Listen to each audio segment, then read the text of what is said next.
విషయము తెలిసిన వకులా మాత బిడ్డ కొరకు పరుగున వచ్చి స్వామి శిలను కన్నులగాంచి దుఃఖముతోనే ఇటులనియే. కోమలమైన దేహం నీది శిలగా మారిందుకు తండ్రి.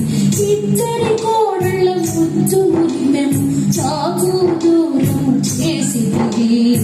ఇద్దరి కోడళ్ళ ముద్దు మురిపెను చాకు దూరం చేసితివి.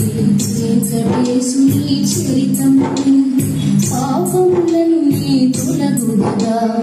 ఏడు కొండలు ఎక్కినందని మనసే పరవశముందుగా.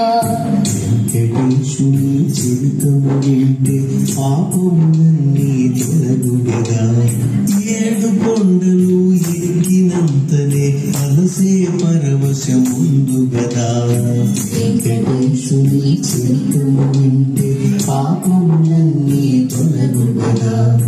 ఏడు కొండలు ఎక్కినంతనే మనసే పరవశముందు గదా.